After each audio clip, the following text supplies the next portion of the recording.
Hi, my name's Sue Ellam, and I'm a tarot reader and have been for 25 years. I use a mythic tarot and based on Greek mythology. I apologize for the lighting.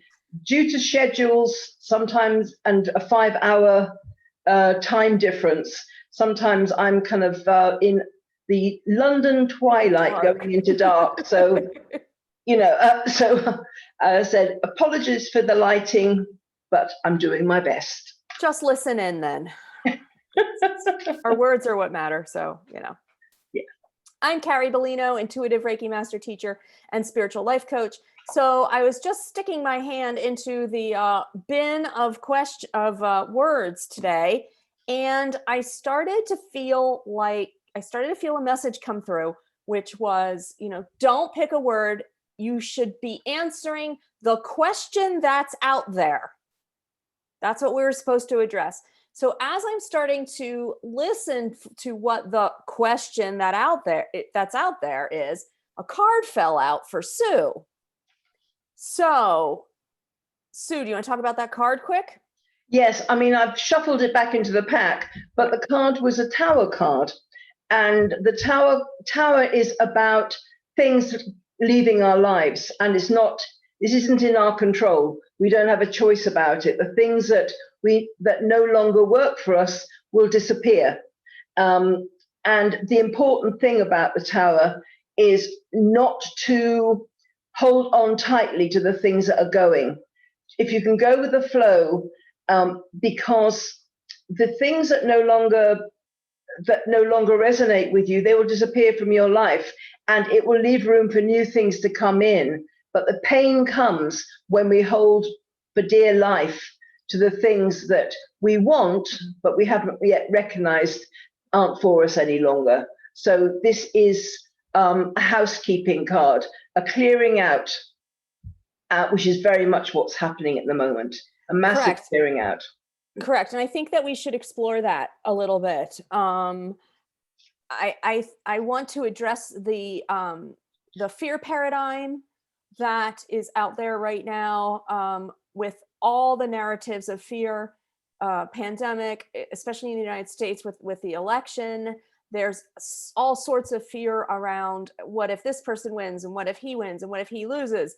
And so we're creating all of these fear narratives that are simply part of the falling away that Sue mentions, part of the tower, the structures that are crumbling, again, part of the falling away, people that are leaving our lives because of arguing belief systems, part of what's falling away.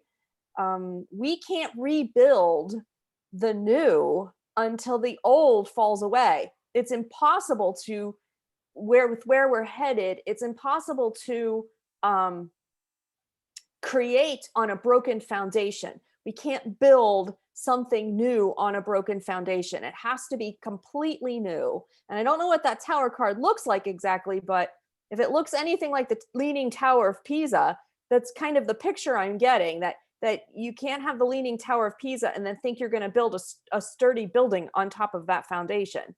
So, the UK we've got this Brexit stuff going on, and we've also got rising numbers and people, places going into lockdown.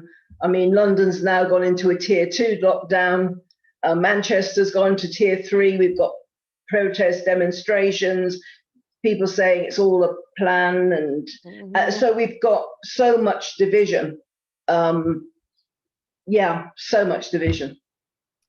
So I think I'd like to turn it over to you, Sue, to pick the energy around perhaps the ease that we need to grasp in order to let and allow the old to fall away, and perhaps to see clarity in where we're supposed to be and what we're supposed to rebuild back up. I don't know. That's what I'm feeling. Okay. I know you. Or wherever it takes you, that works too. You do have a mind of their own. Yeah.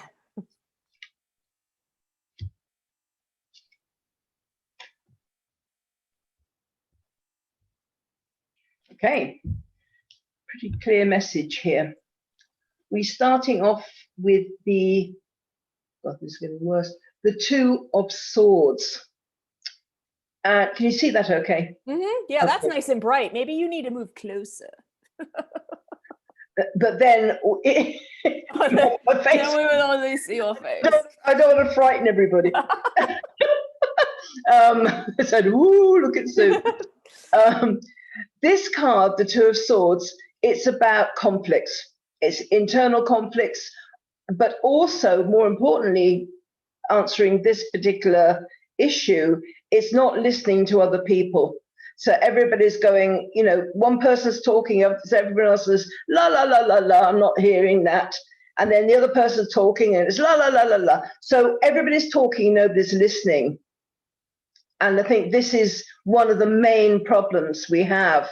You know, people are so set on what they believe about the situation, they're not listening to anybody else.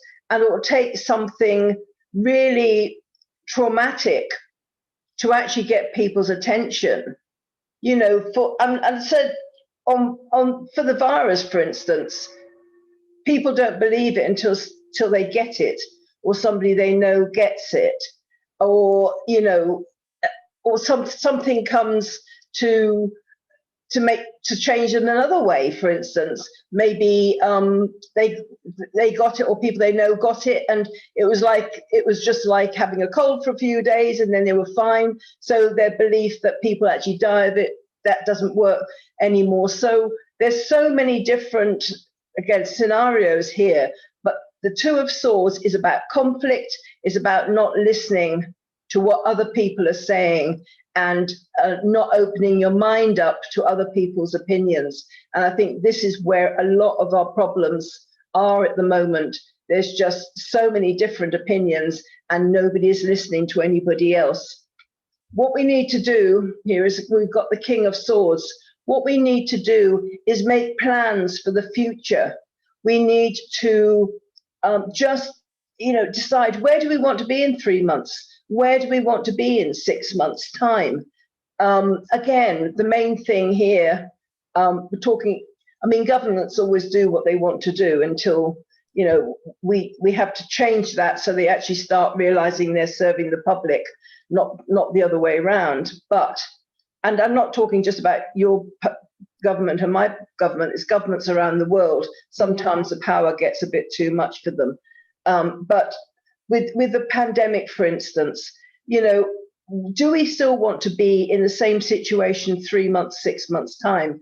Because if we go on the way we're going on, half the people terrified of getting the virus and locking themselves away and being really, really careful, despite all the inconveniences. And then the other half of people saying it doesn't exist, and having big demonstrations through cities and arguments. We are going to be in this situation 2 or 3 years hence, because nobody will have got a handle on it, because there's so much distrust in the governments and the authorities and the structures around us. There's so much distrust that, you know, if they said, oh, today's Wednesday, they would check the calendar. They don't believe anything they're told. Whereas if we had people kind of setting the rules, that we knew actually the rules were there for the benefit of all, we probably wouldn't be in this situation of so much distrust. And I do understand why people see it as a plan to control the population. I understand why. But at the moment, with half the people in fear of catching a virus, or their loved ones catching a virus and dying from it, and the other half in fear of the government setting these rules that will never be rolled back, and therefore we lose our freedom.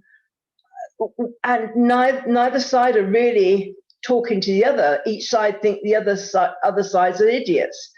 And this is a lot of the problem. So we have to get together and start making plans for the future, deciding, you know, what do we want as a world population? What do we want? Do we want to have all these kind of this virus, rampant, or do we want all these protests to go on for years hence? It's our choice. So we need to actually start thinking about that. And unless people get on the same page, we're not going to get past this in the near future. Here we've got the Queen of Pentacles. And we're going back now to looking after ourselves, the people we care about, nurturing other people, being strong and stable, gathering money and resources, keeping the home fires burning. And I think the way to start making plans for the future is not to worry about what the person next door thinks, or the person that's in the next town thinks. Think about yourself, your family, listen to your intuition, get your own guidance, and do what is best for you and your family. And in some ways, stop trying to change the world. Change the world by your own family, your own backyard. And if everybody did that, and they did what was best for their families, then, and weren't thinking so much about me and what my belief and what I need to get out there and say, then we would be in a much better position. Because if you care about your families, you won't do what will harm them.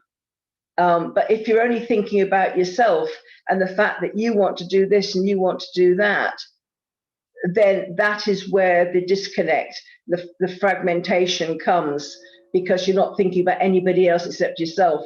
And then we get back into the first card, the not listening to anybody, and it's a vicious circle. So the only way we can get through this is actually to look out for the people that are close to us, see what's best for them, and not just for ourselves.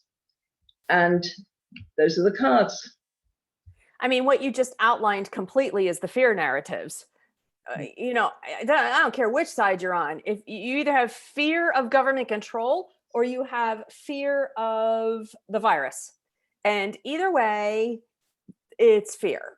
And the fear can be unifying because it helps to bring us together for solutions, but only if we have that open communication line, like you just said, with regard to the first card. And, I'll give a perfect example. And I just did a video this morning called Rebuilding Communities. And I spoke about all of this. And so I'll point everybody there when that one emerges. But was released. But one thing that I am personally working on is creating a healing center with various practitioners. And I know that's not a new thing, but and I had one and was told to close it, and I did, and I disbanded it. And now I'm feeling very called. People are coming forward to me. This time it's not my idea. This time it is a collective idea of people coming forward who are ready to step forward with me. It's very collaborative. So that's part of that talking that you mentioned. And the point I'm making with that is I'm creating this space, this like-minded tribe of healers, but I have not asked them their political affiliation. I have not asked them what their belief in the virus is. I have not asked them if they buy into government control or not, because quite frankly, none of that matters to me. What matters is that we can offer emotional, physical, mental, spiritual guidance, support, and healing to move all of us forward. But all of those factors in the 3D society don't matter to me, or to any of us. Nobody's asked me my political background either. So it is about opening that line of communication for the purpose that you are moving forward with, and disregarding the rest of the nonsense. And that's what will start the new foundation being rebuilt out of the chaos. Yeah, it is. And I find that the more that the saner I become saner, the more I listen to what my intuition is telling me, and how I react to certain people when I see them on the news or whatever, or I mean, I don't really kind of follow the news, but you can't, if you're online, you can't miss most of it. Yeah, pop-up ads. So, and it's always good to be informed. The thing is to not be emotionally attached to that. That's the secret of it. Correct. And it is really difficult because, I mean, I've got friends and family of completely different opposing views on this. And it's like walking a tightrope, you know, and it's like, but everybody, and I'm not talking about friends and family here, but I'm talking everybody in general, there's not a willingness to understand what the other person is kind of belief system and why they've got there.